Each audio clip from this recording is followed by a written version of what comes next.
Hello everyone, Princess Full Moon Fall here, and this video doesn't really need an introduction cause everyone knows something about the Appalachian Mountains.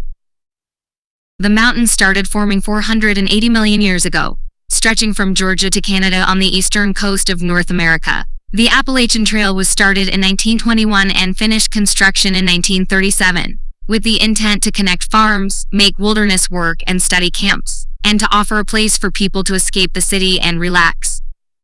Since 1974, there have only been 10 documented murders and 8 incidents, but overall about 100 people have died on the trail due to accidents or medical issues since the trail opened. It's pretty safe if you use common sense, especially since around 3 million people visit the trail each year. In my research, I found there are a few rules for those who live or visit the Appalachian Mountains. Never be in the woods from dusk to dawn. In other words, never be in the woods at night. Do not whistle or sing in the woods. There are animals, people, and things in the woods you do want to know where you are. If you whistle, you're setting up a flag saying, "Here I am." Don't look in the trees. If you hear your name called in the woods, no, you did not. Do not acknowledge it or even call back. If you hear screaming, again, no, you did not. Mainly cause a few animals sounds like screaming women. If you see half of a deer, run in the opposite direction until you can't run anymore. Apparently something or someone is baiting you and trying to get you to drop your guard. If you get attacked by an animal or human, fight tooth and nail and do not fight fair. This story comes from the Cherokee Indians who lived in the Great Smoky Mountains. Spearfinger is a witch-like hag who looks like a nice grandma. She waits until the kids are by themselves and scared to death before she shows up, claiming that she will help them find their parents while singing them to sleep. The moment the kid falls asleep, she will use her fingers to take out the kid's liver and eat it in front of them. This story was to scare kids, and to be honest, that scares me as an adult. So if you're out in the woods, make sure you stay with the group or just grab a stick and beat any little old women away. A group of hikers woke up one morning to find a thick mist surrounding their campsite. As they started packing their campsite, they could hear kids laughing all around them. The moment they were done packing and started to leave, one adult followed by a group of kids walked right past the hikers. One of the kids asked the hikers where they were going. The hikers responded that they were hiking the Appalachian Trail. One of the kids giggled back that this wasn't the Appalachian Trail. They then disappeared back into the mist, and throughout the day the hikers heard kids giggling. That honestly made me think of a teacher leading kids on a field trip, but if I was one of the hikers, I would be scared shitless, hoping I would be close to a town. In 1988, a man was hiking along the trail close to dark. He saw light in the forest near him, and not wanting to bother people, he set up his camp elsewhere. That night he woke up to find a stranger standing over him. Once the stranger saw he was awake, he took off running through the dark woods, screaming at unseen people that the guy was awake. The hiker, scared to death, packed up and rushed away. A few days later, after non-stop hiking, he thought he could relax a bit, so he set up camp and settled in. That night he was wrapped up in his hammock, cut down, and then dragged away where he was beating. They were able to cut through the hammock and rush away to safety. Police investigated, but nothing came of it. I honestly don't know what to say about this. This is absolutely terrible, and I would be terrified, especially to be out in the middle of the woods alone. I'm glad this hiker made it out safely, but I hate they didn't find the people, cause you know how it happened. They've done it before and mostly likely did it again. All I can say, I think this is why most people would rather see a bear in the middle of the woods than another person.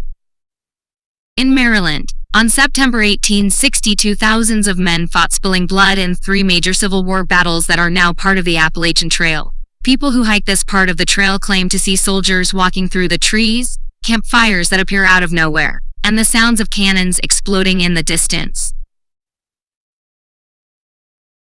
An old story of the Appalachian Mountains is the Moon-Eyed People, and this story is from the Cherokee folklore. There is a small group of small, breaded, pale, perfectly white skin, and blue-eyed humanoid people. To the Native Americans, they were considered to be another race.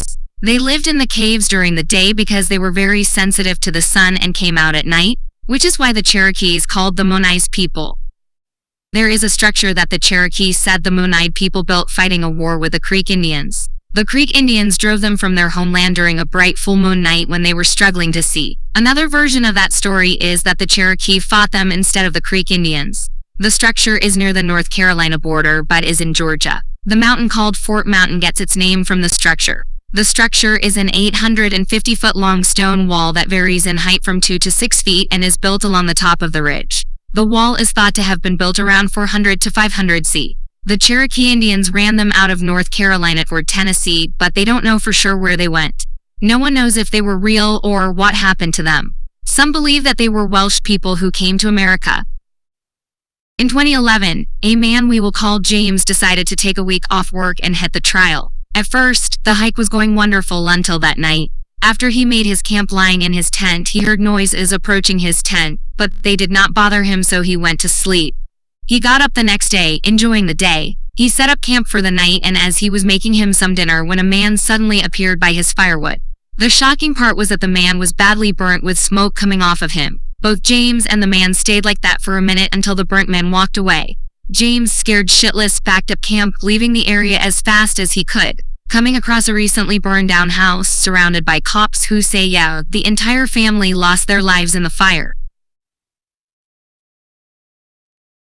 Another folklore story is called Cherokee Little People or Yinwit Sunsti. You can think of them as dwarves. The Cherokee said that they were about the size of a doll and lived in the mountains. They knew how to stay or disappear out of view by using camouflage. The Cherokee believed that they were guardians of nature and could heal anyone who needed it. They said they also loved drumming, singing, and dancing. The wind would carry their music and laughter. If you encounter the little people, you were warned not to speak of the experience because it was bad luck. It is said that showing respect to the little people was important because it was believed that they could bless or curse you.